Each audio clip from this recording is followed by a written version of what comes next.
I work at a big company, and I can earn enough for both of us, so don't worry, Eric said during our engagement. But as soon as we got married, he changed. He and Larry started insulting me every day. On top of that, Eric took control of all the money and cut down on living expenses. He constantly complained even though I did all the cooking. Fed up, I told Eric I wanted a divorce and left the house. Later, I bumped into Larry by chance. "Hey, I heard you're getting a divorce now," he said. I was surprised and replied, "You must be mistaking me for someone else." Larry smirked and said, "Don't pretend.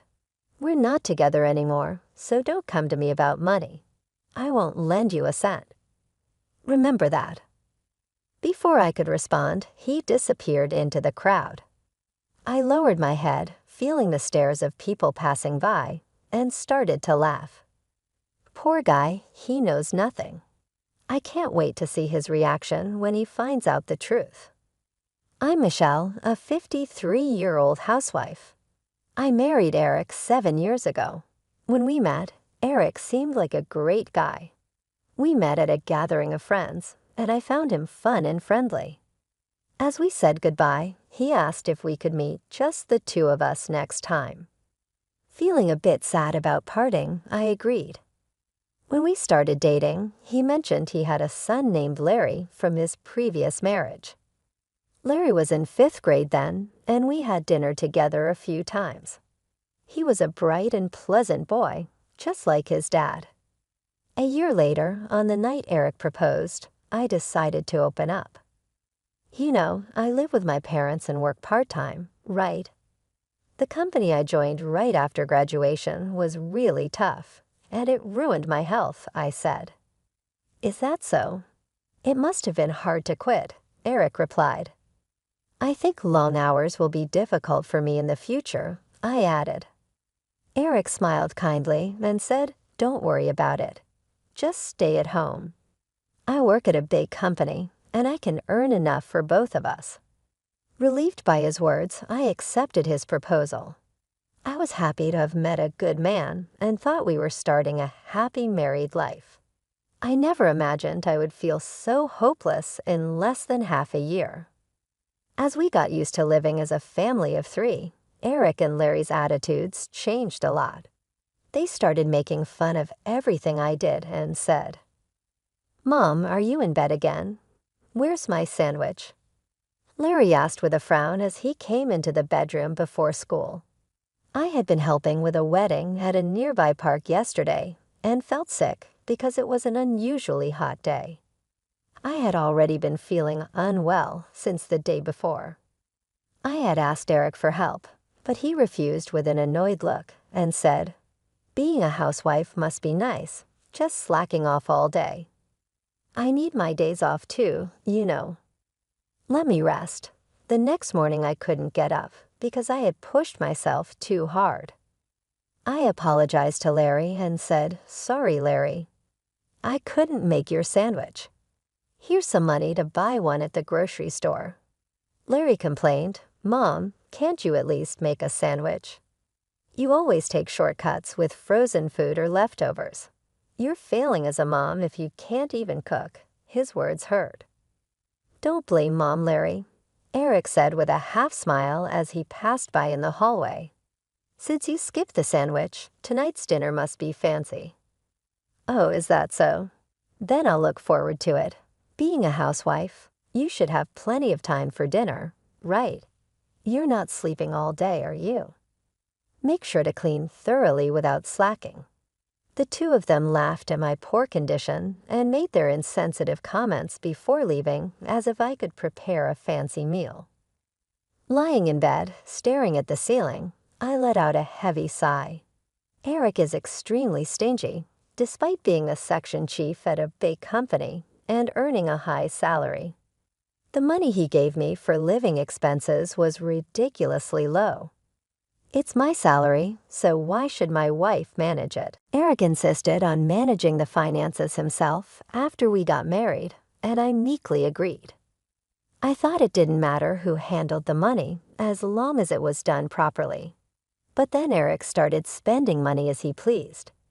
It's necessary for work. Drinking expenses are business expenses. It's essential, he would say as an excuse to buy expensive clothes and watches for himself. But he would make a sour face even if I needed something small.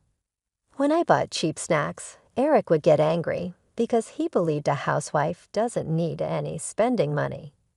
I had to ask for his permission every time I wanted to spend money, whether it was for a haircut or buying clothes. One pair of jeans is enough, isn't it?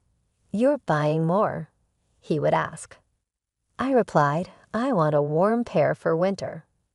He said, fine, but get them from a cheap store. I also wanted to go to the hair salon regularly. Can I go once every 3 months to keep my hairstyle? I asked. Eric scoffed. Why do you need to be fashionable? If you keep your hair long, you only need to cut it once every 7 months. No more haircuts. Because of this, I was only allowed to buy cheap makeup from drugstores. I wanted to use better products because the cheap ones were harsh on my skin. But Eric didn't care. The money Eric gave for living expenses was very low, about 1/3 of what most people spent. With this small budget, it was hard to maintain a balanced diet. When I complained, Eric responded smugly. On the TV show about saving money, they lived on this amount. They had a farmer relative who gave them vegetables and bread. I told him, that's not possible with these high prices. He replied, that's your job to manage. What really hurt me was how Eric acted when it came to sending a wreath for my dad's funeral. When Dad, who had been sick, passed away, and it was time to send a wreath, Eric frowned and said, we don't need to send a wreath for the funeral, right? Only the main mourners need to send one. He suggested, use your savings. It's not my problem.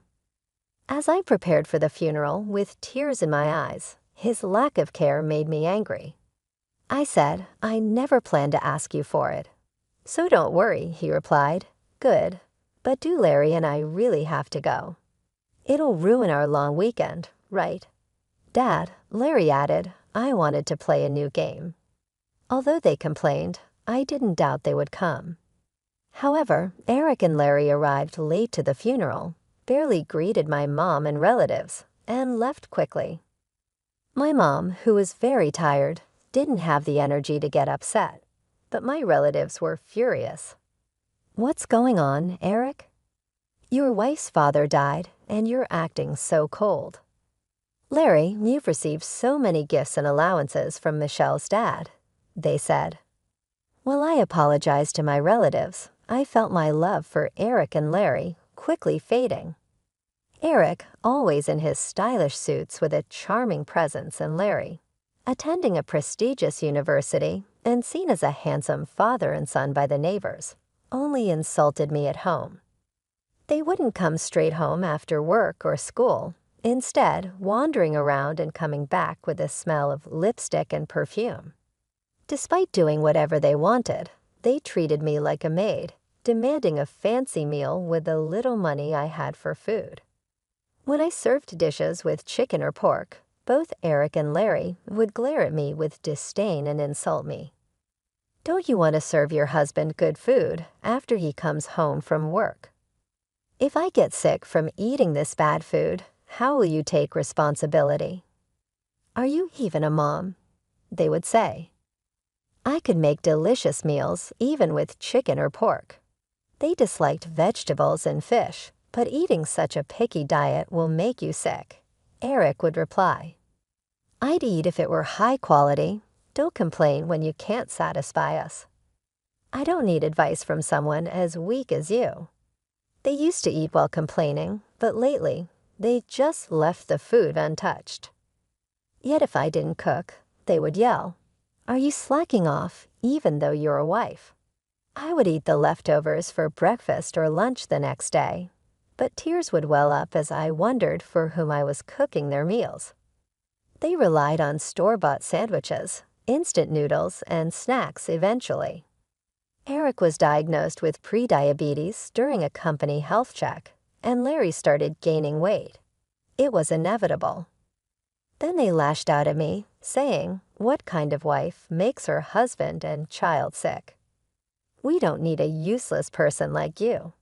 We're getting a divorce." "Then I'll leave," I said. They were surprised when I agreed easily. "Are you sure you're unemployed? You've been living off me. How will you survive now?" Eric asked. "Don't worry about me. I'll send the divorce papers for you to sign later.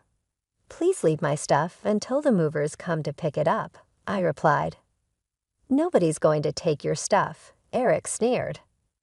"You'll definitely regret divorcing a high-earning, handsome guy like me. A kind husband who let you be a housewife with 3 meals and naps. There's no one else like that in the world, right?" "That's right, you've been living in luxury on Dad's money till now. You'll struggle from here on," Larry added as I packed my clothes into a suitcase. Eric and Larry kept talking behind me. Honestly, I admired Eric's ability to overestimate himself so much when we were dating. I saw this part of him as confident and shining. "You'll just go back to your parents, right? Say hi to your retired mom for me. You two will be heading straight to poverty," Eric said. Larry laughed at his father's prediction. "They'll end up on welfare soon. They already reek of poverty, but with Grandma, it'll be the ultimate." The funeral the other day was nothing special. It smelled like poverty. I thought so too, like a poor family's funeral. "I want a fancy one," Larry agreed. "But for Dad, who works at a big company, and me attending a prestigious university, poverty is a different world."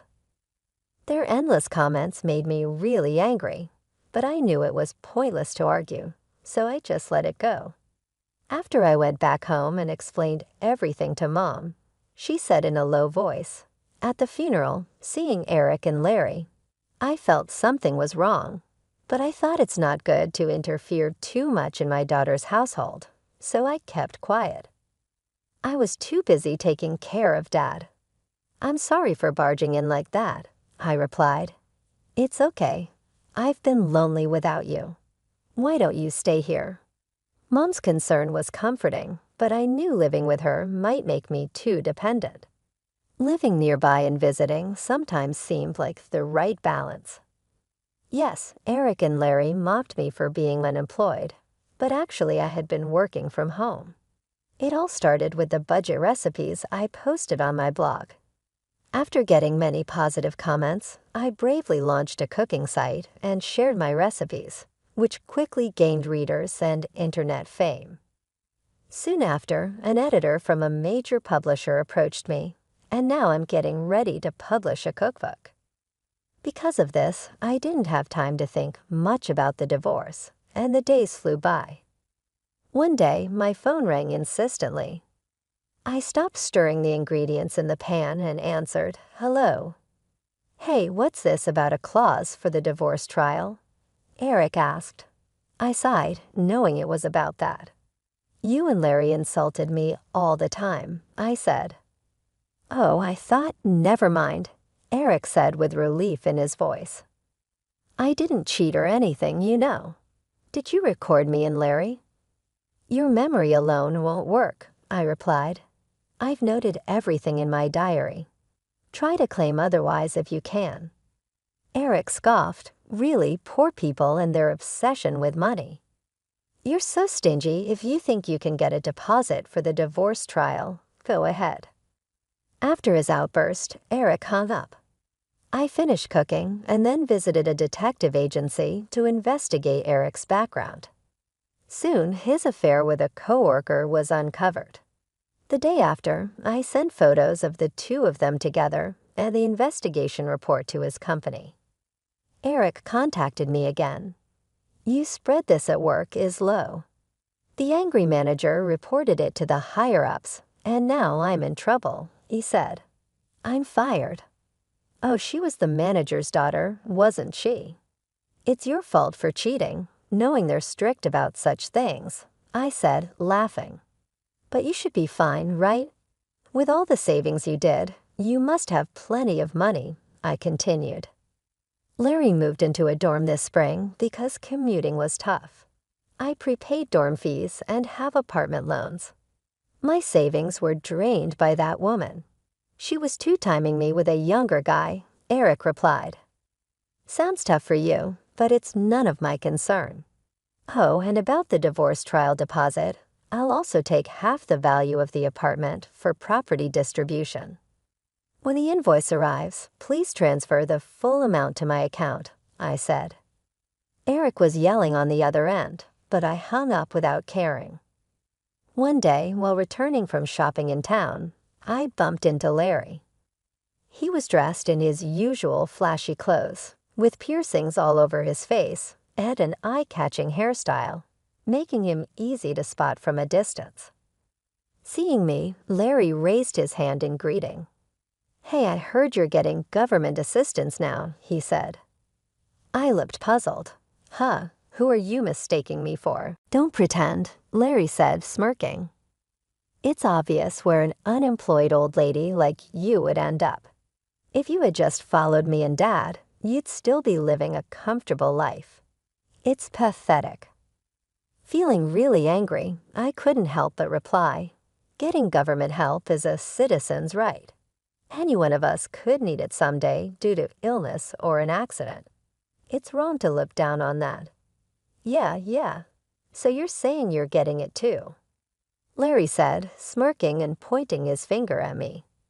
Listen, you and I are estranged. Don't come crying to me for money. Remember that, as I opened my mouth to reply, he turned his back and disappeared into the crowd. I lowered my head, conscious of the states of passers, by shaking my shoulders. I couldn't help but laugh. It was just too ridiculous. Poor thing, he knows nothing. I can't wait to see his reaction when he finds out the truth. A few days later, I woke up to find an unbelievable number of missed calls from Larry. Reluctantly, I called back. Larry shouted furiously, "You deceived me, old woman." What are you talking about? I've heard from a cousin. You got 3 high-rise apartments from Grandpa's inheritance and are living a carefree life. Hiding that and getting a divorce is cowardly, he said. That's my personal asset. Why should I share it? I have to tell you or Eric. It's joint property. You should have done a distribution of property with Dad during the divorce. Unfortunately, it became mine after the divorce procedures, so I can't give it to Eric officially. I knew from Dad's will that it would be mine, but I delayed the process until after the divorce because I didn't want to share it with Eric. Larry shouted in frustration. A rich woman like you getting government help. I'll report you to the authorities right now. Feel free, I replied. It's not me but Eric who is receiving it. Larry fell silent. What I told you last time, it's not me, I explained, as if talking to a child. Honestly, even without the inheritance, I can live well. I have income from my cooking website and book sales, which I started secretly. But Eric, after spending all his money on his affair, has lots of bills piling up and is borrowing heavily. Are you listening? Dad's on government assistance now, I said, pulling the phone away from my ear as Larry screamed. Waiting for him to calm down, I continued, You really didn't know anything. He's too proud to tell his son. According to relatives, he asked for money. He's behind on his apartment rent and facing eviction. Staying at home all day in an old apartment. If you're worried, why don't you contact him? There was silence on the other end for a while. Then Larry said resentfully, You're cold-hearted. After all Dad did for you, you have no intention of repaying him. If you have money, you should give some to Dad. Why should I? I said, Since our marriage, it's been nothing but unpleasant memories. I don't feel like I owed him anything, I stated coldly. If you're so concerned, why don't you, his son, lend him money? You're working part-time, after all. I don't have savings. The part-time pay goes to hanging out with friends and stuff, Larry said, suddenly evasive. I smirked. You've been living quite lavishly for a student. Borrowing money to hang out at clubs is not a good idea. How do you know that? He asked. The other day in town, I saw you from across the street after we parted. You met up with a girl at a club and went into a brand store arm in arm. Also, a club membership card was left at the house. Using my credit card for shopping without my permission is out of the question, Larry stammered. That's unfair. You got high-rise apartments from Grandpa. Why don't I or Dad get a share? This is discrimination. Yeah, the credit card bill will be sent soon. Make sure you pay it before it's due, I replied. Before I could finish, the call was disconnected. I sighed and ended the call too. Just when I thought it was all over, a few months later, Eric and Larry showed up at my parents' house without any notice. The doorbell rang nonstop, and when I answered, there they were, expecting they came to ask for money. I let them in to avoid causing a scene in the neighborhood. Eric and Larry, who used to look so stylish, now appeared completely different, wearing wrinkled shirts and dirty pants, with lifeless and gaunt eyes, yet they still had the energy to be sarcastic. As they walked into the living room, Eric looked around and sneered, "Same old house, huh? Why not sell one of those high-rise apartments and rebuild this place? Do something nice for Mom, living miserably on her pension. This is Dad's house, and we like it this way. More importantly, when are you two planning to pay me back?" "You're past the deadline," I said. Eric, lifting his chin arrogantly, replied, "Michelle, I'll forgive you now. So let's remarry. You started a cooking site, right? If you manage the household perfectly, I'll even let you work, so come back." Such a generous dad, forgiving the wife who abandoned her husband and child. So Mom, why not live with Dad again? Living with just two women must be insecure. Stunned, I was speechless after a moment. Intense anger welled up inside me. "Don't joke with me. How much more do you plan to ridicule and fool me?" I shouted at the astonished Eric and Larry. After treating me like nothing more than a housekeeper, insulting me, not providing proper living expenses, and then kicking me out, now you want me back just because you found out I inherited high-rise apartments. No way. What, you're going to abandon us?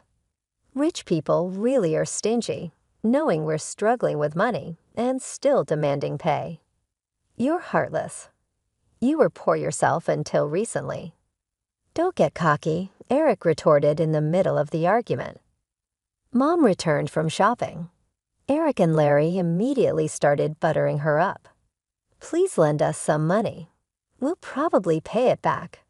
Besides, isn't it unfair that only Michelle gets Grandpa's inheritance? Give me one of the high-rise apartments too." "Hey, Grandma, long time no see." "How have you been, Grandma? Please persuade Mom to remarry Dad. He doesn't want to break up, but Mom is being stubborn." Mom, surprised at first, changed her expression upon hearing their words. She placed her shopping bag on the floor and let out a deep sigh. "So shameless, both of you," she said. "What?" Eric and Larry responded, confused. "I'm telling you to have some shame," Mom shouted suddenly. Startled by her loud voice, Eric and Larry were understandably confused. Mom usually never scolded them sharply. "I've heard everything about the divorce from Michelle. I can't believe you have the nerve to show up here," Mom said firmly. No, Michelle's exaggerating. "You have to listen to our side too," Eric said quickly. "That's right, Grandma. Mom is quite the liar," Larry added. "I remember how well you two behaved at my husband's funeral." Mom cut off Larry's words sternly, not greeting me or the relatives, yawning through the service, and leaving before the coffin was sent off. And now you dare ask for his inheritance. Go back to sleep. She drove them to the front door and glared at them one last time. You two are now strangers to us. Don't come here again. If you do, I'll call the police. Mom threw their shoes out the door, forcing them to leave in their socks, and immediately locked the front door. Eric, who had been avoiding paying me, was advised by his lawyer that a lawsuit would cost even more. Reluctantly, he finally transferred the money to my account. Even though Eric was fired from his job, he couldn't find another one. His in-laws, hearing about his situation, for relatives stepped in to cover his debts. They visited my parents' house and apologized profusely for Eric's behavior. Later, Eric, having given up on finding a new job, returned to the countryside, pretending he was helping with the family's farming. However, the story of our divorce spread through the village, leading both children and elders to point and laugh at him.